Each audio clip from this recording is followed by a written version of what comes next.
It started with a flicker, barely a buzz on her wrist. But I saw it. We were 3 hours into a local charity gala at the Elliott Hotel in downtown Portland. One of those overly lit, catered, linen-draped evenings Rachel lived for. She moved through the event like she owned it, wine glass in one hand, a ready laugh in the other, heels clicking against polished hardwood as if she was performing on stage. Honestly, in a way, she was. Meanwhile, I stood next to a potted ficus, nursing my second ginger ale, pretending to care about a city councilman's story about urban salmon restoration. I was nodding at just the right times when I caught it. A discreet pulse of light from Rachel's smartwatch. I saw her glance at it, just a flick of the eyes, but I caught what was on the screen. It was a text, or at least it looked like one. Hotel Bluemont. Room 418. Code 8352 #. That's all. No name. No preamble. No hey or you up. Or see you soon. Just cold, factual logistics. A room number and an access code. My heart dropped into my shoes so fast it felt like a free fall. It wasn't just that the message existed, it was how out of place it was. We were at a fundraiser with some of the city's biggest names. Judges, nonprofit directors, startup investors. Rachel was the one who got us invited in the first place. She was running point on 3 auctions, working the room like a pro, laughing with every donor like they were her long-lost friend. And then, a room number? I froze. I kept smiling and nodding while the councilman rambled, but my mind was somewhere else entirely. I glanced back at Rachel. She was already a few steps away, making her way toward the stage. Just before she climbed up, she looked over at me and gave a little wave, like everything was perfectly normal. I watched her climb the steps with practiced ease. Her red dress caught the light in all the right places, and her confidence radiated from her like a second skin. She adjusted the mic, greeted the crowd, and launched into her speech. Thank you all for being here, for supporting the future of Portland's youth. The same woman who had just received a hotel room code now spoke of integrity, family, and community values. I stared at her wrist. The watch face was dark again. I couldn't shake the cold coil that had wrapped around my chest. Part of me wanted to believe it was some glitch, a wrong number, a mistake. But the precision of the message, it didn't feel like a mistake. Felt like a transaction. As her speech rolled on, I forced a neutral expression, eyes locked on her but mind miles away. I barely registered what she was saying until people started clapping. She gave a gracious nod and turned the mic over to someone from the board, then practically glided back into the crowd like she'd just descended from heaven. And then she did something that, in hindsight, makes my blood boil. She reached for me. She pulled me into a photo op, arm around my waist, big smile, the perfect couple. She nudged a volunteer to take a few pictures on her phone and then posted one right away, captioned, "Grateful for this guy. Couldn't do any of this without you. Red heart #charity night #myrock."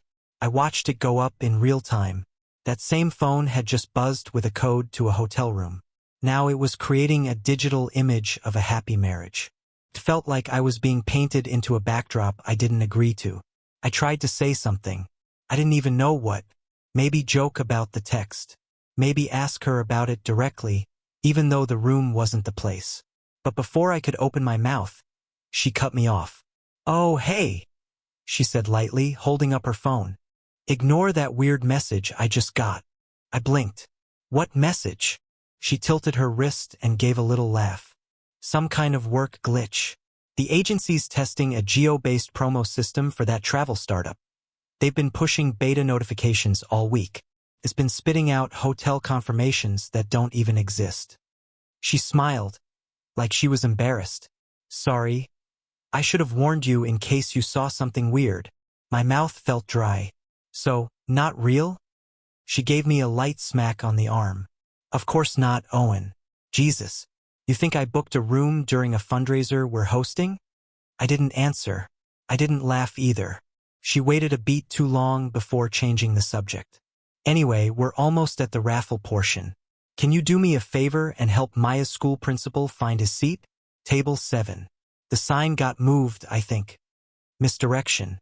Smooth, calculated, and somehow still charming. She leaned in, gave me a quick peck on the cheek, and slipped away before I could ask more. I just stood there for a moment, hand in my pocket, fingers curled into a fist. The rest of the night passed in a blur. Raffle winners, applause, posed pictures, her laughing with Tyler, her new coworker, the charming strategist she always insisted I had nothing to worry about. I caught them clinking glasses during the afterparty and whispering about some marketing pitch for the agency's next client. She looked free, relaxed, untouchable. Later in the car, I tried to bring it up again. That message? Are you sure it was a glitch? She barely looked up from her phone. Owen, seriously? I didn't respond. I just stared out the window as we passed a string of dark boutiques and closed coffee shops, each one reflecting back my own face in the glass. Tense, drawn, like a man who'd just woken up in someone else's life. That night, while she slept beside me, I sat up in the dark and stared at the ceiling. I replayed the exact moment I saw that notification. I remembered the way she didn't flinch, didn't double-take, didn't rush to hide it. That's what scared me the most. It wasn't that she got a message that made no sense. It was how practiced her reaction was. As if she already knew how to explain it. As if she had rehearsed it. And I think that's when something inside me shifted. Not broke, not yet, but cracked. Just enough for the first bit of cold air to get in. Once you notice the crack, you start seeing where the whole structure's been quietly buckling. After that night at the charity event, I couldn't unsee what I saw. I couldn't unknow the feeling. It didn't matter how calm her explanation was, or how cleanly she delivered it. Something inside me had shifted. And once it did, I started remembering. Things I had brushed off before. Things I'd chalked up to stress or coincidence or my own insecurities. But now they felt different. They felt like smoke curling out from underneath a closed door. Proof that there might be a fire, even if I hadn't seen the flames yet. Started months ago, maybe longer. Rachel changed how she used her phone. She used to text me pictures of Maya at school pickups, funny memes, stuff she saw at work. But somewhere along the line that slowed down, then stopped altogether. Now her phone was always on Do Not Disturb. She'd say it was to help her focus. Too many agency notifications, but she never turned it off. Even during dinner, even when Maya was asleep and it was just us on the couch, her screen would light up silently, and she wouldn't even glance at it. Or if she did, it was with that fake, ugh. Work again, sigh and a tap to dismiss whatever popped up. Eventually, I noticed she'd added a second eSIM to her phone. I only caught that because I was trying to connect her number to Maya's school emergency contact system and saw a dual network option listed under her name. Just a backup line for work, she told me. Tyler set it up. You know how clients are, they love 24/7 availability. That made sense at the time. But now, it just felt like insulation, distance. A clean line between the life I saw and another one I didn't. Then there was the cloud account. One she never told me about. Rachel had been using Apple since college, always logged into the same shared family ID we had synced for years, photos, music, calendars. But sometime last spring, her devices stopped syncing to ours. She told me she was consolidating storage. iCloud was a mess, she said. Had to start fresh. But that fresh account didn't include me. And then came the cash. We track our spending loosely, we're not fanatics, but we check the monthly budget like any normal couple. But around last October, I started seeing consistent ATM withdrawals. $80 here, $120 there. Odd categories. Not big enough to trip an alert, but always vague. Labeled miscellaneous, drop-off, or PT expenses. Though Maya hadn't been in physical therapy for over a year, when I asked her, Rachel would wave it off. Tipping valets, she'd say. Or splitting bills with coworkers. Hairdresser tips. Cash for the house cleaner. Always something small, plausible, easy to forget. But it kept happening. Same amounts. Same intervals. Like a pattern hiding in plain sight. Then came the fitness trips. Rachel started attending a women's circuit boot camp last year. I was glad, honestly. She said it made her feel stronger, more clear-headed, less anxious. But soon the class times got weird. They added early sessions, she'd explain. 5:30 a.m.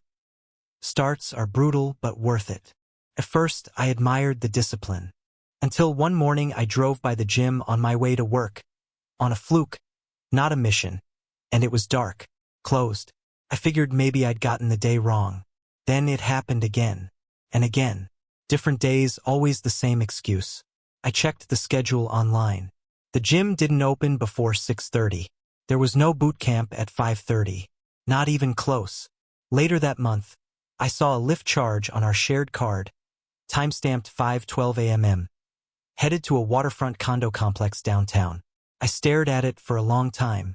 I almost called the number. I almost followed her the next time. But I didn't. I told myself I was being paranoid. That I was jealous. That maybe there was a legit explanation and I just didn't want to hear it. She was always 10 steps ahead when it came to justification.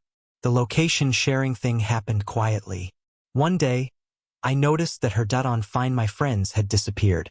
I asked about it and she just said she must have updated her settings by accident. That her phone kept logging her out. I tried to show her how to re-enable it, but she waved me off. I'll do it later, she said. She never did. It wasn't until Maya got sick and needed to be picked up from school one afternoon that I realized something else had changed. The front office called me because Rachel didn't answer. When I got there, the receptionist asked if the other pickup contact was on the way. What other contact? I asked. She tilted her head. Tyler says he's on the list. Picked Maya up last week when Rachel had that agency fire drill. I stood there for a second, stunned. Rachel had never mentioned that. Never even hinted that Tyler, her coworker, was authorized to pick up our daughter. I don't even remember agreeing to put him on the list. Maybe she forged the form. Maybe she just used her name and added his as a trusted contact. But hearing it from a stranger, from the school staff, that stung. That wasn't a work boundary. That was an int asterisk Macy boundary. One she crossed without blinking. Then there were the clothes. Pricey designer brands. Not her usual. Rachel had always been stylish but practical.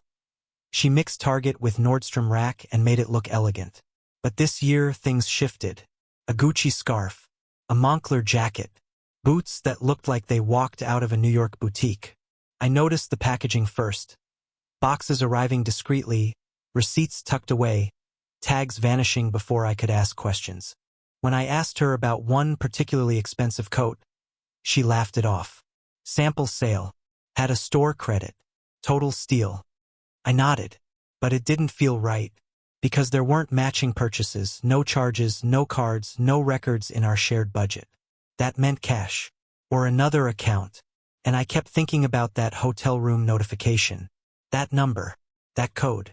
Because when you stack all these moments side by side, they stop looking random. They stop looking like life just happening. They start looking like structure, like routine, like someone laying down bricks in a path I was never meant to walk. I wanted to confront her. I did. But every time I tried, she'd get ahead of it. She'd anticipate the question before I finished it. She'd look up from her phone and smile and say something that put me on the defensive. You're being weird again, Owen. Is this really about me? Or is it your stress talking?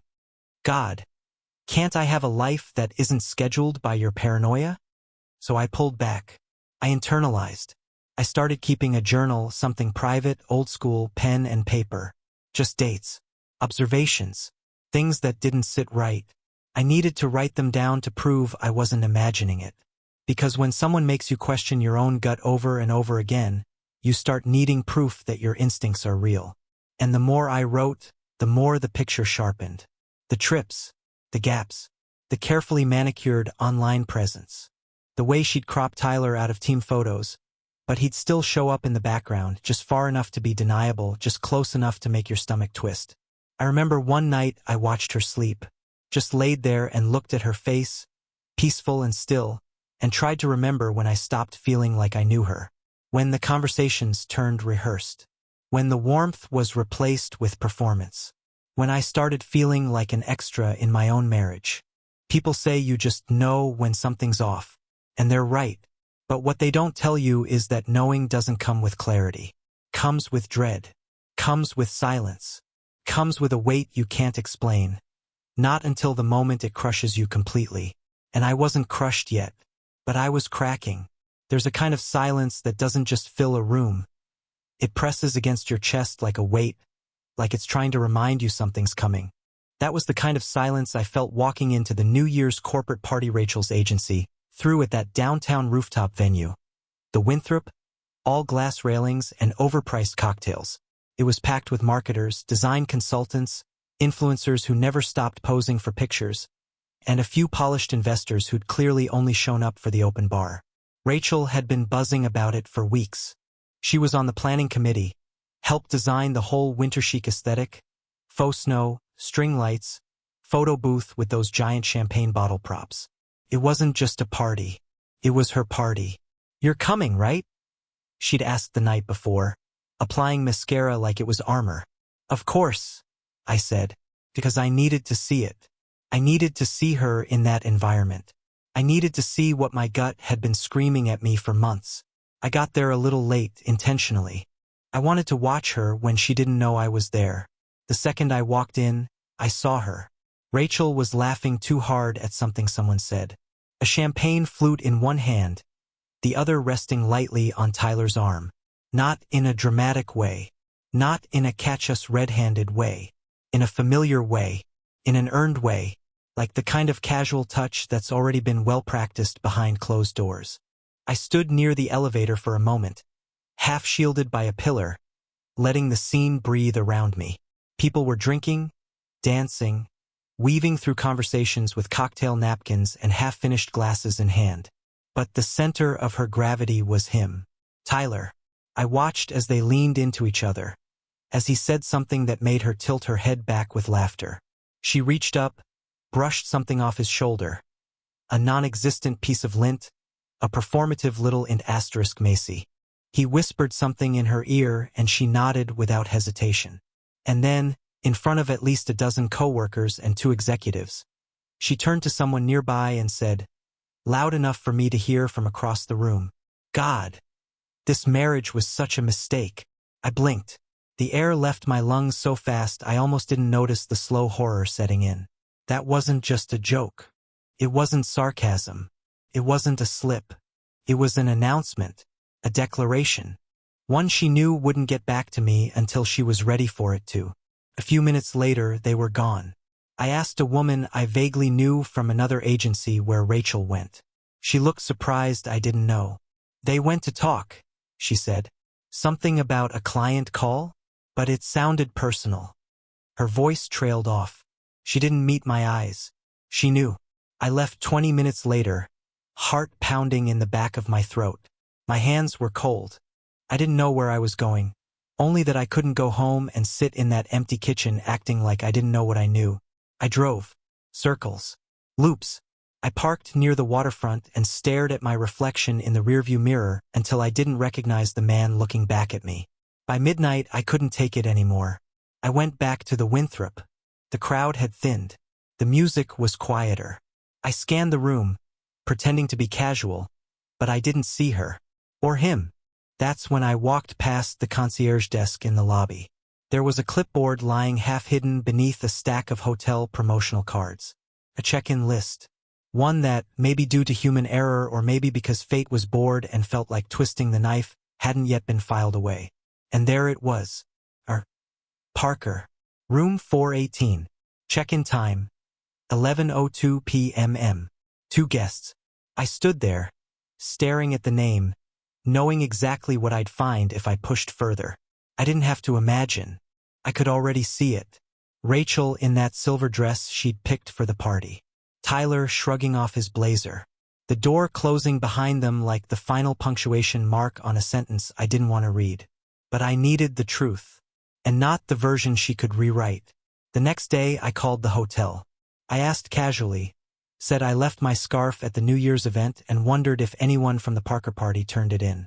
The woman on the phone was polite, friendly even, said she'd check their logs. While she clicked through her system, I held my breath. "We did have a Rachel Parker check-in that night," she said after a pause. "Looks like she checked out at 1:37 p.m. The following day. Not the night of the party. The afternoon after. That was it. There were no more questions to ask. No more guessing. No more journaling every detail, waiting for one more inconsistency to confirm what my soul already knew. The silence between us wasn't a crack anymore. It was a chasm, and she had leapt across it, arms wide open, into someone else's bed. I didn't call her that day. I didn't text. She came home late, said she was helping clean up from the party, said the agency debrief ran long, said she and Tyler had to sit with the client until nearly noon to fix a miscommunication about next quarter's branding rollout. She kissed me on the cheek when she walked in. "You missed a great night," she said, as if nothing had happened. I stared at her for a moment. "Did I?" She laughed softly. "What?" I just shook my head and walked into the kitchen. My jaw clenched so hard I could feel it in my ears. I didn't say anything else that night. Didn't sleep either. Just sat in the living room with the light off, listening to the clock tick and the refrigerator hum, and tried to remember when things stopped making sense. When my wife became someone who could lie without flinching, who could cheat, disappear into a hotel with a man she said was just a friend, and then walk into our home like she still belonged in it. Because here's the thing.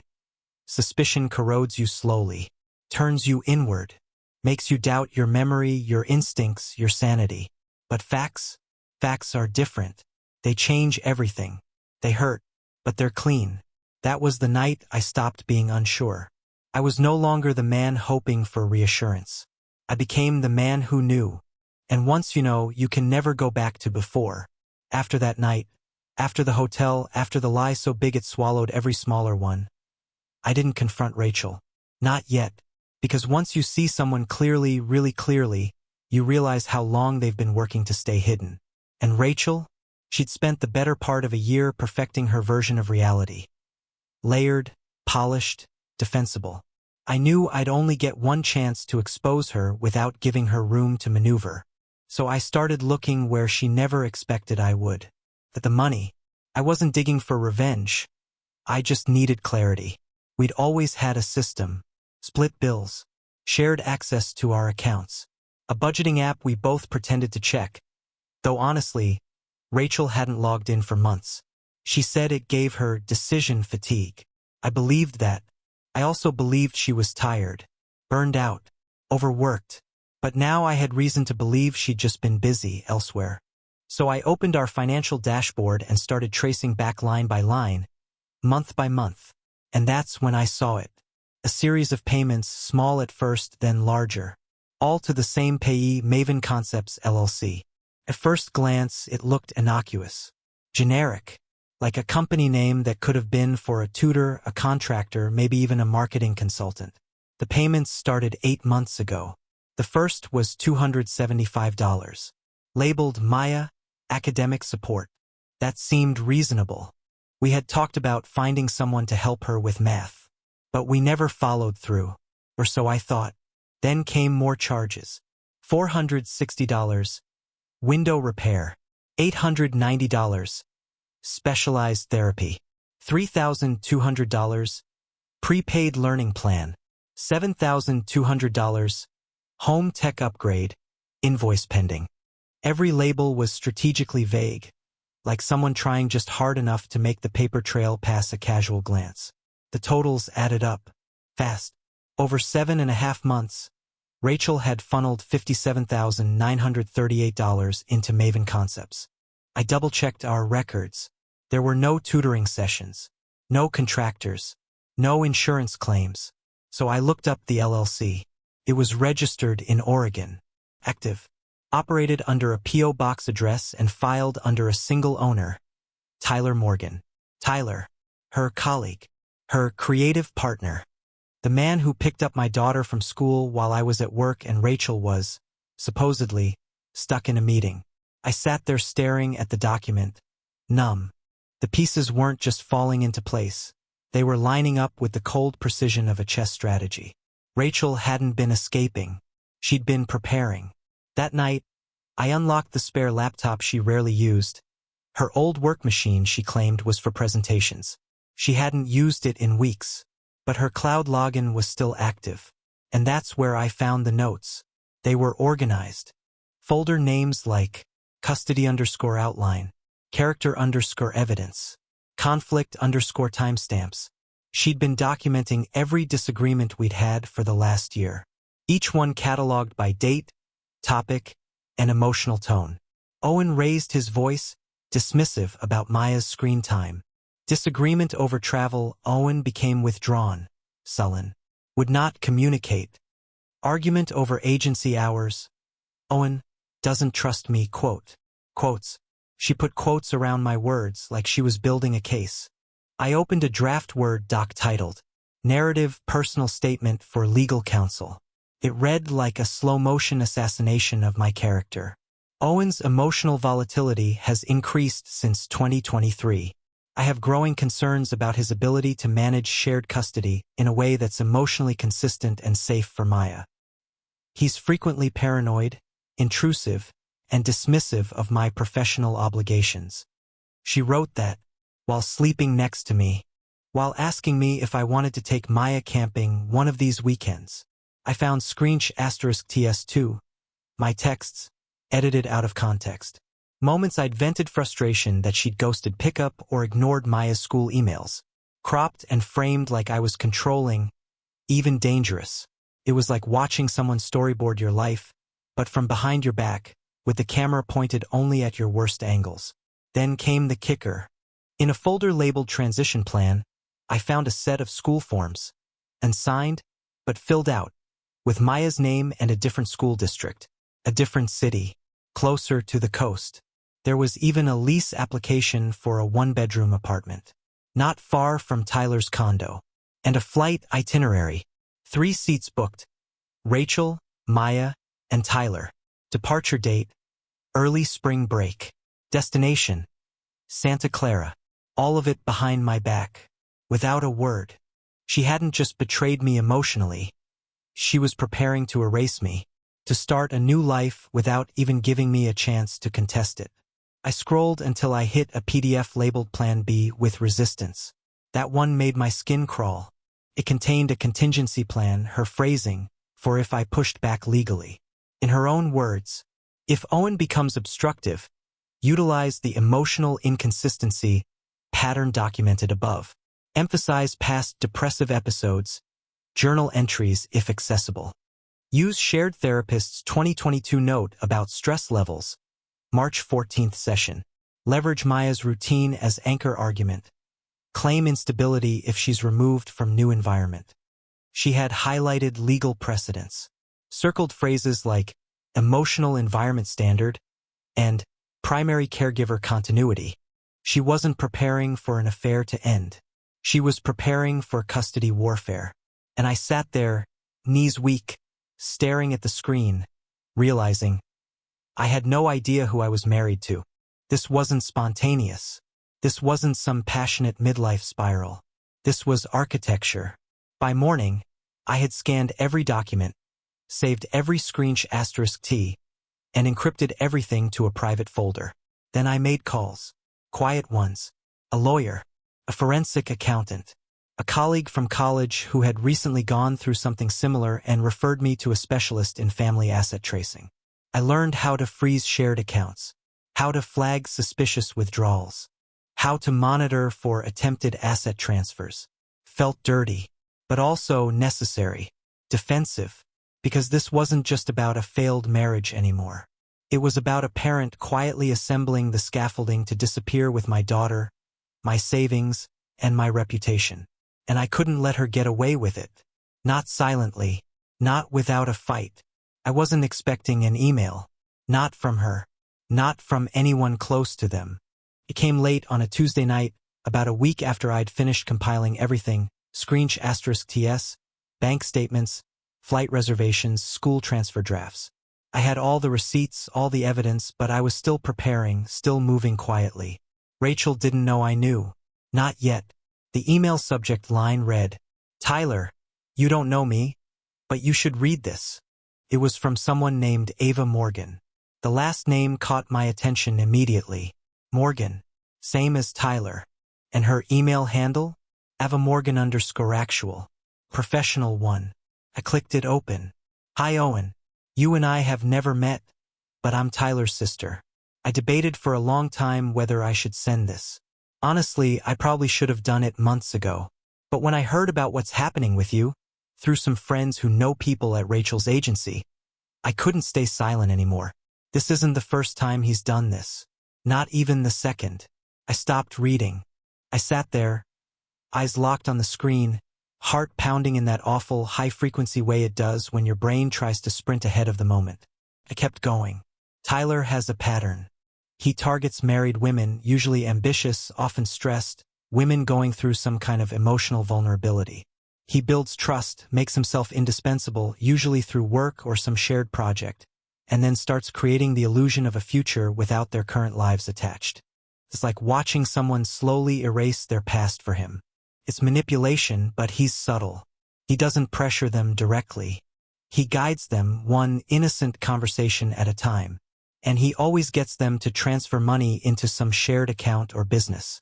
It starts as consulting, then becomes helping him get on his feet or launching something together. It ends when the woman runs out of money, leverage, or support. Then he ghosts. You're not the first husband he's blindsided. I know 2 others personally. One of them nearly lost custody. One went bankrupt. I sat back in my chair, stunned, because as wild as it sounded, it tracked. Every part of it. Maven Concepts LLC. The joint branding projects. The school transfer. The flight reservations. She wasn't just running away. She was being led there. I scrolled down to the rest of the email. I have proof if you want it. Screensh *TS, text chains, emails. Some from his last partner in Chicago. She reached out to me after he left her in debt and disappeared overnight. Said he had a fake name on their lease, took her for almost 80 grand. She never got it back. Also, this may sound intrusive, but I accessed a storage unit under Rachel's name. I only knew about it because Tyler slipped and mentioned the downtown stash during a call. He was using the same phrase with his last girlfriend. I had a friend who works for the unit company. He checked the account. It's under R. Parker. She's been storing things there for weeks. New electronics, high-end handbags, a burner phone, still in the box, and some personal files, all kept away from your home. No receipt trail, nothing in your shared budget. If you're serious about protecting yourself, you need to act soon. Once Tyler knows you're onto him, he'll vanish. He always does. Let me know if you want everything I've collected. I'm sorry you're going through this. Truly. Eva. I stared at the screen for a full minute without blinking. Then I got up, poured myself a glass of water, and walked out onto the back porch. The air was cold. Real cold. But it felt good on my face.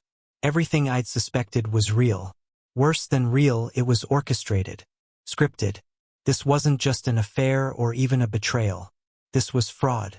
It was predatory. And Rachel wasn't just complicit. She'd been playing a role in someone else's long con. Whether she knew it or not, she was part of a pattern.